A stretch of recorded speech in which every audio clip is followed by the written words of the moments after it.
Pemirsa, akhirnya si Renata nih, kakak dari Ranikor, secara resmi malam ini telah ditangkap oleh pihak kepolisian. Kan lebok sih ya. Kenapa sih beliau bisa ditangkap? Nah, nanti akan kita bahas ya guys ya. Semuanya dari alur cerita drama Sri Samka di episode yang ke-77.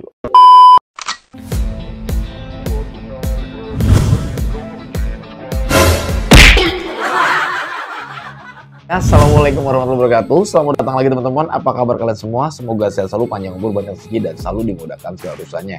Dan siapapun kalian yang menonton video ini, semoga doa saya yang terbaik buat kalian semuanya yang ada di luar negeri, yang ada di dalam negeri, bahkan di seluruh penjuru dunia, bahkan di pelosok negara manapun kalian. Pokoknya doa saya yang terbaik buat kalian semuanya. Amin ya. Jaga-jaga kesehatan ya teman-teman ya. Si Renata nih secara resmi guys ini ditangkap sama polisi. Apa sih penyebabnya bang? Nah yang pertama ternyata nih gara-gara kejadian kemarin tuh si Raja yang sengaja ya berpura-pura supaya bisa masuk penjara. Dia pengen banget tuh ngasih pelajaran sama si Dimas. Dan akhirnya Dimas di dalam penjara dibikin babak belur. Dan untungnya pada saat dia lagi emosi-emosinya tiba-tiba nih ya hampir aja tuh si Dimas modar tuh.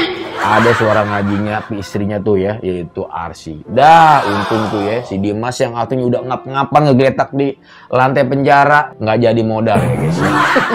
Kenapa? Karena dia terburu sadar ya, emosinya hilang ketika mendengar suara istrinya ngaji yang menunggunya di ruang tunggu dari kantor kepolisian tersebut. Dan alhamdulillah si Dimas masih bisa selamat. Dan Raja pun masih bisa pulang di esokan harinya karena sudah dijemput sama istrinya dan juga pihak Iqbalnya tidak menuntut. Ya, gimana mau nuntut? Orang yang dipukulnya aja tahu bahwa itu memang sengaja.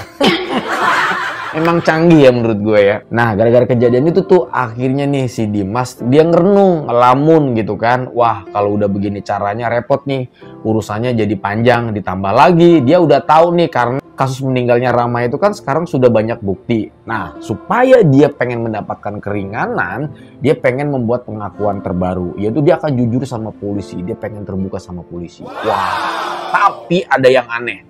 Ada yang aneh. Kenapa? Karena pada saat dia mau ngaku di dalam penjara nih tentang semua kejahatan-kejahatannya yang melibatkan teman-temannya, salah satunya adalah Rani, kemudian juga ada Renata pada saat itu, ada Jack, dan semua ya pokoknya yang terlibat deh dengan kasus itu, dia pengen pengakuannya itu disaksikan oleh orang yang saat ini sampai detik ini mungkin masih dicintai oleh dirinya, yaitu istri dari Raja, Arsy.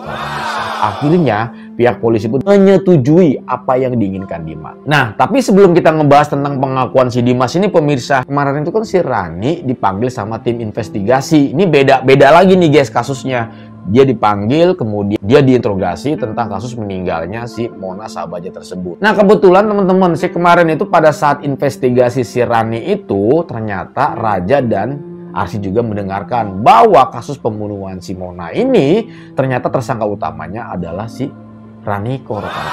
Dan secara otomatis pada saat itu kasus ini sudah mulai terbuka bahwa selain kasus pencemaran nama baik, bahwa Ranikor ini juga bakal terlibat dengan kasus pembunuhan si Mona. Kan lebok ya, 20 tahun kan, bayangin sama kalian, udah pencemaran nama baik dan ditambah dengan kasus pembunuhan. Nah yang lebih hancurnya, Dimas ini bakal buka suara.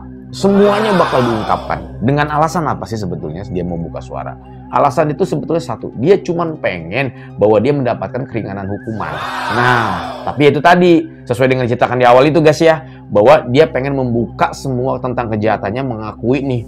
Dan bahkan tidak tanggung-tanggung, dia akan membongkar semua orang yang terlibat dengan kasus yang selama ini bikin gaduh nih guys ya. Tetapi dengan satu syarat, dia meminta kepada pihak kepolisian agar Arsy dihadirkan di acara pengakuannya tersebut para pemirsa. Dan sekali lagi, pihak polisi menyetujui ada Arsy dan juga ada Raja. Ada satu hal yang sangat unik, di mana pada saat dia ingin mengakui semua perbuatannya setelah Arsy datang, dia berdandan selayaknya dia pada saat itu culun. Zaman-zamannya dulu waktu masih kuliah gitu kan. Yang dimana pada saat itu temannya cuma Arsy doang yang peduli sama dia. Ya, dia battle guys. Wah, tapi tetap ganteng lah ya. Kalian suka nonton film psikopat? Psikopat itu biasanya tuh suka berdandan yang culun banget gitu, tapi tiba dia bisa berubah lebih garang gitu. Dan pada saat ini gue ngerasa bahwa si Dimas itu dia kembali seperti dia yang dulu, yaitu culun ya. Yang dimana itu mengingatkan kepada si Arsy bahwa oh iya ternyata ini adalah Dimas yang dulu. Dan benar sekali, pada saat Arsy melihat dan mendengarkan ucapan pertama dari pengakuan Dimas, Arsy pun langsung kaget. Oh, ini benar-benar Dimas yang dulu gitu. Dan itu ternyata memang terjadi para pemirsa. Apa yang diinginkan Dimas? Bahwa saya akan mengakui semua perbuatannya dengan satu catatan bahwa saya ingin mengaku di depan Arsy. Demi apa? Sesuai dengan apa yang gue omongkan tadi. Lalu juga supaya si Arsy ini mengingat bahwa gue ini sahabat lu. Gitu. Setelah dia mengakui bahwa apa yang dilakukannya tentang kasus meninggalnya Rama, bahwa dia telah menabrakkan mobilnya sampai akhirnya Rama meninggal jatuh terjurang tuh ya. Kemudian bukan cuma itu, ternyata ini ada sangkut pautnya dengan kematiannya si Mona. Wah, ini ngeri, ya. Ini ngeri, ya. Kenapa? Karena tim investigasi pada saat kemarin itu memang kebetulan sudah menyelidiki kasus ini dan akhirnya sudah menginterogasi dari si Ranikor tersebut. Dan tetap aja si Ranikor ini tetap berbelit. Dia tidak mengakui, padahal pihak polisian sudah ada bukti CCTV. Dan akhirnya di kesempatan ini pula, Dimas secara terang-terangan menceritakan kronologis yang sebenarnya. Bahwa kasus Mona yang selama ini tidak tersentuh, akhirnya dibuka oleh dirinya. Selain mungkin ada bukti CCTV dari pihak kepolisian, ditambah lagi semakin dikuatkan dengan pengakuan dari Dimas. Ini keren banget. Dan yang lebih parahnya para pemirsa, Dimas pun menyerempet tentang kasus penculikan Dias yang saat ini sudah diponis nih sama pihak polisi bahwa dia pelakunya. Ternyata ini menyeret nama Renata. Nah, garis besarnya Renata akhirnya secara resmi ditangkap. Yang kebetulan pula dia lagi nengok atau ngebesuk si adenya nih Ranikor. Dia mau pamit pulang nih. Saya pamit pulang ya, karena jam besuknya udah habis. Nggak taunya begitu mau pulang, malah disetop sama polisi. Ibu Renata silakan masuk ke ruangan tim investigasi karena Ibu Renata secara resmi akan kami tangkap. Loh, kenapa saya ditangkap? Saya kan cuma mau ngebusuk adik saya. Karena Ibu Renata ikut terlibat dalam kasus penculikan dia. Langsung tuh, muka Renata pada situ langsung pucat. Ya kan? Jantungnya deg-degan. Udah kayak mau copot tuh ya kan.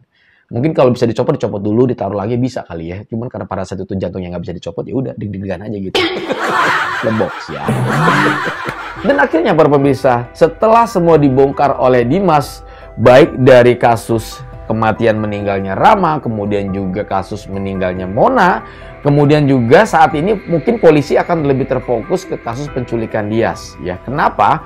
Karena kasus meninggalnya Rama kan sudah jelas tersangkanya hanya satu orang, yaitu Dimas. Sedangkan kasus meninggalnya Mona ini tersangka utama yaitu si Ranikor. Walaupun di situ memang kejadiannya memang tidak sengaja, mungkin bisa dibilang kayak semacam kecelakaan lah larinya ya. Tapi tetap aja karena meninggalnya Mona pada saat itu hanya ada satu orang yaitu si Ranikor yang ada di dalam kamar mandi tersebut. Jadi mau alasan apapun Ranikor udah nggak bisa nyelak.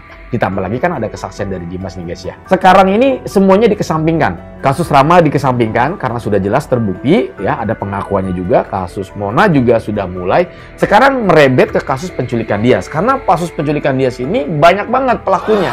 Dimas menceritakan bahwa semua ini dilakukan atas perintah dasar dari Rani. Karena dengan diculiknya Dias pada saat itu, mereka bisa mencoba untuk mengintimidasi Dr. Iqbal agar tidak membuka tentang keterkaitan hamilnya si Rani atau bayi yang dikandung oleh si Rani ini ke pihak raja. Otomatis dong, yang utamanya adalah si Ranikor tersebut.